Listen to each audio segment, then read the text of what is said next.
মৰমৰ ছাত্ৰ ছাত্ৰীসকল ক্লাছ 6 ফাৰ্ষ্ট ইউনিট পৰীক্ষাৰ বাবে ইংৰাজী এখন চেম্পল কুৱেশ্যন পেপাৰ তোমালোকৰ আজি আলোচনা কৰিম।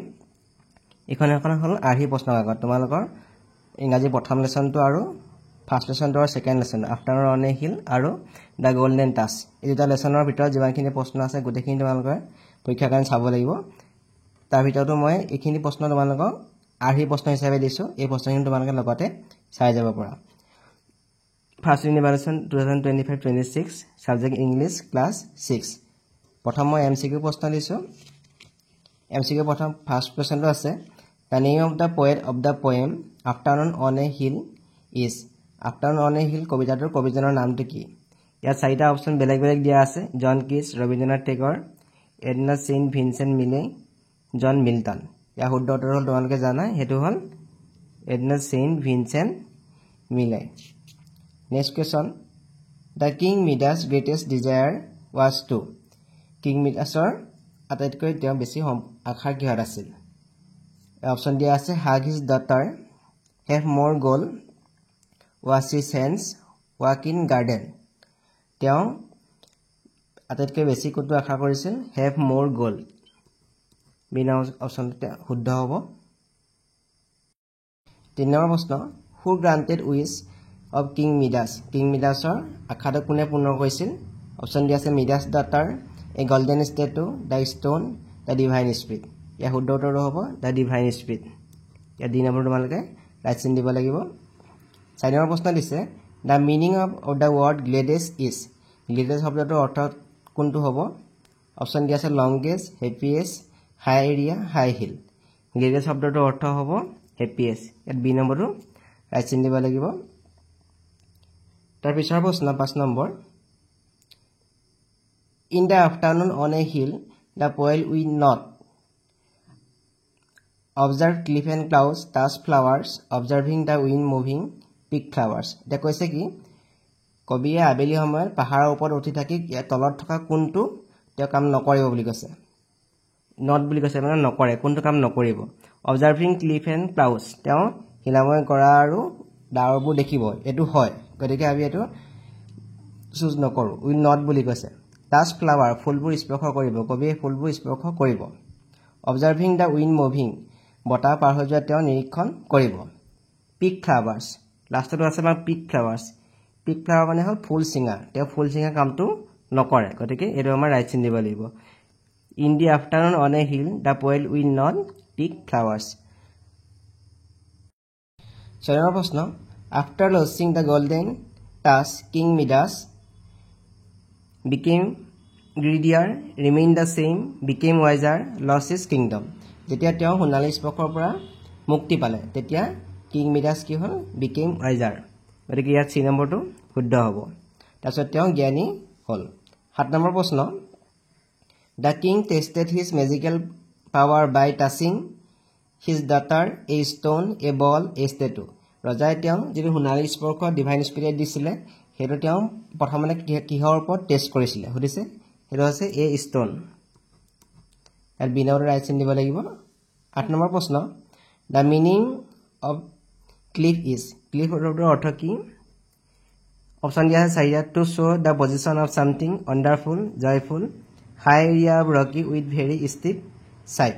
গতিকে শুদ্ধটো হ'ব অপচন ডি।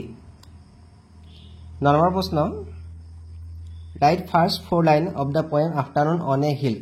তোমালোকক প্ৰথম কবিতাটোৰ 4 লাইনটো লিখিব কৈছে, তোমালোকে এইটো পাৰিবা। 10 নম্বৰ প্ৰশ্ন ৰাইট ট্ৰু অৰ ফল্ছ, কোনটো সঁচা কোনটো মিছা আমি লিখিব লাগে। প্ৰথম প্ৰশ্নটো কৈছে ইয়াত চবতে এটা 1 নম্বৰকৈ দিয়া আছে, 4টা আছে। Midas was very happy with his wealth. মিডাছে তেওঁৰ সম্পত্তিক লৈ বহুত সুখী আছিল, গতিকে এইটো হ'ব ফল্ছ। গতিকে আমি এইটো ফল্ছ লিখিব লাগিব। The divine spirit did not solve the Midas problem. Divine স্পিৰিটগৰাকীয়ে কিং মিডাছৰ সমস্যাটো সমাধান কৰা নাছিল বুলি কৈছে, গতিকে এইটো ফল্ছ। শেষত ডিভাইন স্পিৰিটগৰাকীয়ে কিং মিডাছৰ সমস্যাটো সমাধান কৰিছিল। In the afternoon the poet will climb a hill. কবিয়ে এদিন আবেলি সময়ত এটা পাহাৰলৈ বগাব বা পাহাৰলৈ উঠিব, এইটো হয় ট্ৰু, গতিকে আমি ট্ৰু লিখিব লাগিব। When Midas touched his daughter, she turned into a statue of gold. যেতিয়া ৰজা কিং মিডাছে তেওঁ জীয়েকক স্পৰ্শ কৰিছিল তেতিয়া তাই লগে লগে এটা সোণৰ মূৰ্তিলৈ পৰিৱৰ্তিত হৈছিল এটো হয় গতিকে আমি ইয়াত লিখিব লাগিব ট্ৰু 11 নম্বৰ প্ৰশ্ন write the answers of the following questions এটা 4 নম্বৰকে প্ৰশ্ন আছে 2.4 এটা 2 নম্বৰকে আছে 4টা প্ৰশ্ন আছে what do you think the poet will not pick any flower বিনৰ প্ৰশ্ন আছে when does the poet will return from the hill what did the king Midas learn at the end তাৰপিছত দিনৰ প্ৰশ্ন আছে how did the king get rid of his magical power এনৰ প্ৰশ্ন আমি লিখিছো I think the poet will not pick any flower because she feels glad to see and touch flowers and does not want to destroy it দিনৰ প্ৰশ্ন B নম্বৰটো এনেকৈ লিখিছো the poet will return home when the lights will begin to show from the town Cinema answer at the end King Midas learned that love and happiness are the true wealth they are worth more than gold and money Cinema answer the king got rid of his golden touch by washing his hands in the river as followed by the divine spirit's advice 12 number question match the following তোৰ দেখিনে আমাৰ মিলাবলৈ কৈছে এত 4 number দিয়া আছে প্ৰথমতে কৈছে the poet a lot of flowers the grass lights এফাল দিয়া আছে show up from the town will be on a hill in the afternoon are in a hill bows down and rise again তে প্ৰথমতে লিখিব লাগিব the poet will be on a hill in the afternoon গতিকে এটো আমি ইয়াত মিলাম a lot of flowers are in a hill এটো আমি ইয়াত মিলাম the grass bows down and rise again তোমালোকে এটো পুনকে the poet to ঠাইত কি will be on a hill in the afternoon বুলি পুনকে লিখিব পৰা lights show up from the town এটো আমি এনেকৈ মিলাব পাৰোঁ 10 নম্বৰ প্ৰশ্ন write two sets of words using alliteration 14 number প্ৰশ্ন write four words related to nature 15 number প্ৰশ্ন write two examples of each given below adjective দুটা এক্সাম্পল দিবলৈ কৈছে তাৰ পিছত এৰ মাৰ্কস 3 মাৰ্কস আছে pronoun noun আমি এতিয়া alliteration তো আমি লিখিব পাৰোঁ 13 নম্বৰ প্ৰশ্ন green grass black beetle 14 number প্ৰশ্ন related to nature চাৰিটা ওয়াৰ্ড কৈছিলে wind cloud river forest adjective আমি লিখিব পাৰোঁ small nice pronoun তো লিখিব পাৰোঁ w we your noun লিখিব পাৰোঁ আমি house tree 16 নম্বৰ প্ৰশ্ন write the following words in past form লিখিবলৈ তোমালোকক আহিব পাৰে এটো base from আৰু এটো past from shock শব্দটো past form লিখিলে হ'ব s h o c k e d হ'ব ইয়াত ed লগ লাগিব তাৰ পিছত আছে go তুমি past form লিখিলে হ'ব went হ'ব w e n t went তাৰ পিছত হ'ব realize শব্দটো past form লিখিলে হ'ব realize r e